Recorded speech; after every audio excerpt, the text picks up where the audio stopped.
A lot of working aspirants, which I call achievers, as well as students who are still in college, whether in second year or third year, often ask me, Sir, how do we take out time and prepare for a prestigious examination like RBI so that we can have some kind of an advantage over other students? It's a very competitive world, very competitive environment, and the demand and the need for technocratic organizations and their work like RBI is increasing day after day.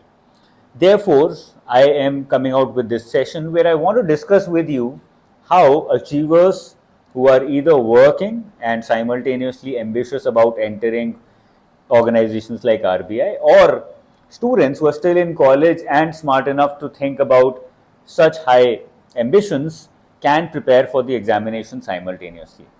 On my side, you can see a screen now where I have listed different types of achievers. Number one, there are people, students who are working in the bank at the moment or working in any other private sector, especially IT sector. A lot of engineers have these ambitions, or at the same time, a lot of other aspirants as well, or achievers as well, who are working in the government sector as well. So there are, number one, these kind of aspirants. Second, there are achievers who are studying in college, who are either doing their graduation or their masters or their MBA at the moment. They have understanding and knowledge about the role of RBI and are now willing to work themselves towards entering this organization. And then there's the third category, who are not working at the moment or not enrolled in any degree program and are also thinking about RBI examination. So I will be focusing especially on the first one and the second one, and I will be telling you how can you manage your time well so that you can practically prepare for RBI examination while also taking your present work seriously, taking your present college studies seriously. How do you do that? How do you manage that? Let's start with that. Number one, if you want to achieve this and if you want to be successful in this, the first step is to understand how much time do you have every day, and this has to be a practical scenario. It cannot be an ideal scenario where I tell you work and simultaneously take out 7 hours to study. That's just not possible. So instead of doing that, practically how much time do you have every day that you can dedicate to studies, that you can dedicate to learning something new for your RBI examination? We often sleep for 8 hours. For 3 months before the examination, you can reduce it from 8 to 6 hours, and I don't think it's going to be a problem, or it should be a problem. In the long run, yes, it is difficult, but in the short run, we can very much do that. Work about 11 hours. Let's say you start preparing for work at 8 a.m. You go and take a shower and start traveling, reach office by 9:30, and then you leave office by 6 and reach back home by 7, for example. So you're spending on an average 11 hours on the job. How do we use this 11 hours? That I will be discussing in a very short while. And then practically, how much time do you have left now that you've taken out sleep and work? About 5 a.m. to 8 a.m. in the morning, that is the time that you can take out to study. So about 3 hours, and this is practical. This is not at all ideal. Today morning itself, I went for swimming and I came back and I sat and studied for 2.5 hours straight. I completed my company's act because I have to teach it in the very near future to SEBI aspirants. So I could sit for 2.5 hours after doing my workout. So very well, you can study from 5 a.m. to 8 a.m. about 3 hours in the morning. And at night, after coming back home at 7, you can sit down and study from 8 p.m. to 10 p.m. But you have to be very strict with your sleep cycle, where you go to sleep at 10 and you get up at 5, which makes it about 7 hours, I think, which is decent enough for you to consistently and sustainably continue it for a long period of time. So these are the three things. But now comes the real question: can you actually steal time and convert these 5 hours into 6 or 7 hours? Is it possible? Let us find out if it is possible at all. 1 hour lunch from 1 p.m. to 2 p.m. For some it is 30 minutes, for some it is 1.5 hours. So I've taken an average of 1 hour. How you can use this is by reading PDFs on your phone, or get a tablet for yourself and start reading all this stuff on your tablet. Nobody is going to say no to you. Nobody is going to judge you for doing it. In fact, they're going to probably judge you on your face, but they are idolizing you at the back as well. So use that time of 1 hour by not watching something, by not wasting time by chit chatting with your friends, but actually using it well because you have an ambition, you have a goal to achieve.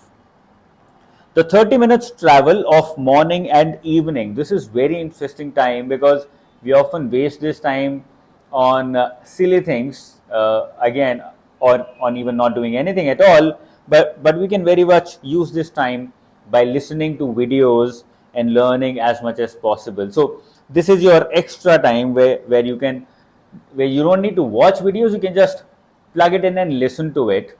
PIB 247, RBI 247, spotlight videos, anything and everything at all that you can find on the internet. It will teach you something. Even if it provides you learning worth 5 minutes in those 30 minutes, I think the job is done. That is what you have to look at it like. Okay.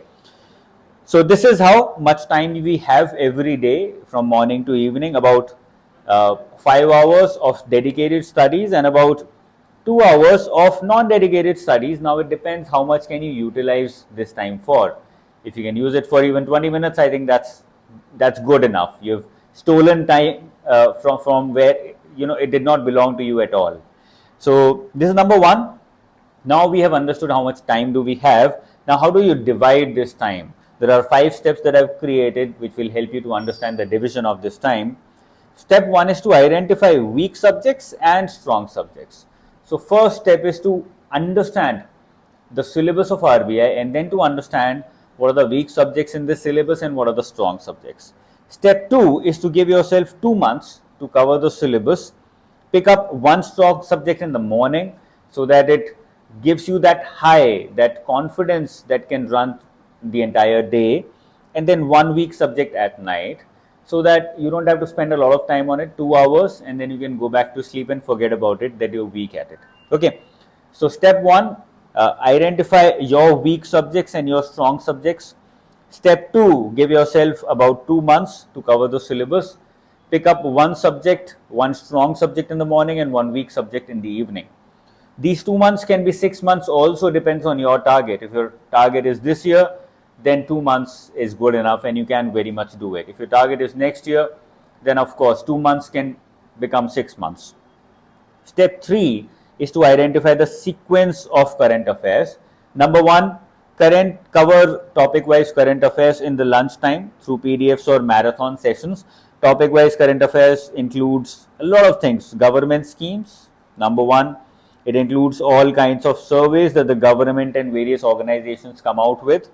It contains the budget, and it contains a lot of similar topic-based documents that are more comprehensive, more detailed, but at the same time, a lot of questions pop up from this area. That's why I'm giving it 1 complete hour in the afternoon. Listen to PIB 247 and RBI 247 in the morning and evening travel time. So I've identified for you what you have to do in lunch time as well as in your travel time.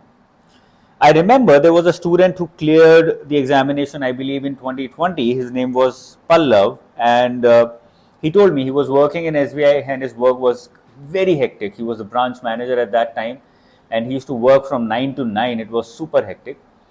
And he realized that he was traveling by bike, and in that travel he was wasting almost an hour not doing anything at all. So he decided that he would travel by bus, give up that bike. It used to take him 2 hours to travel by bus in that heat, but he would study in those 2 hours. That is how he stole time where it did not exist for him, and that ultimately resulted in his success. This is something very similar. Step 4 is, once you're done with all the subjects, give yourself 1 month to cover entire remaining current affairs, which includes 4 months of spotlight and 6 months of PIB 247 and RBI 247. This is a broad division or sequencing that I'm creating for you. And step 5, every Saturday, starting from today itself, the first day itself, write one objective test in the morning, analyze the test, and then write a descriptive test, answer writing test, the complete answer writing test, and analyze your answers as well. This will give you amazing results within a span of 2 to 3 months.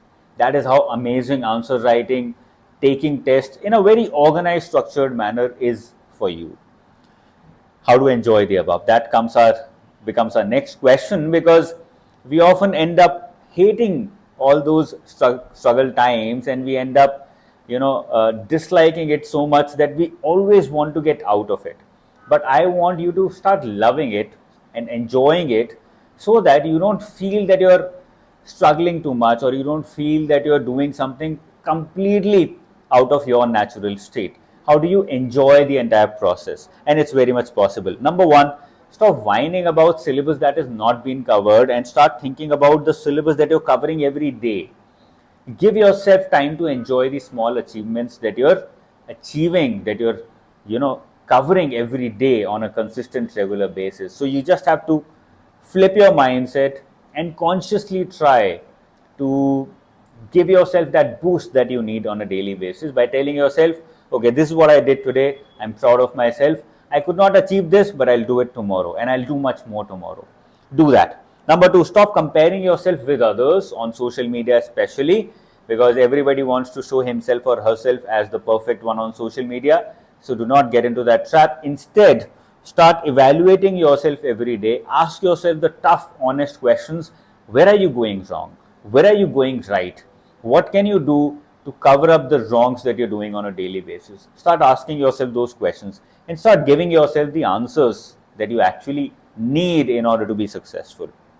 Number three, take your work or college very seriously, because this is something that we've not yet talked about, and I think it requires attention, because this is going to matter. We don't know it, but we don't realize it, but it is the reality. Whatever you do in your work, whatever you're going to do in your studies in college, all of it will matter somewhere or the other in your exam. So take it very seriously. Do not take it lightly.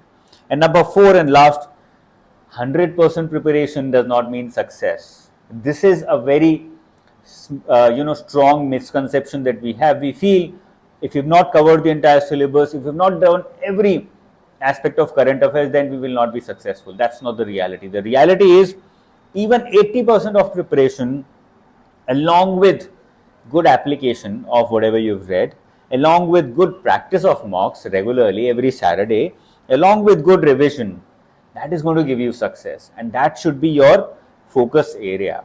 I hope this small session where I wanted to talk about working aspirants as well as college students, who I call achievers because they're smart enough and bold enough to make this move to aspire for high positions in such competitive scenario and want to work in such esteemed organizations. If you have the guts to do it, then I believe you are already not an aspirant but an achiever. Now you just have to do all the points that I've discussed with you here, and the moment you start fulfilling all these requirements, you will automatically be successful very soon. I hope you like the session. I will see you very soon again with more such sessions. Till then, take care. Bye bye. Jai Hind.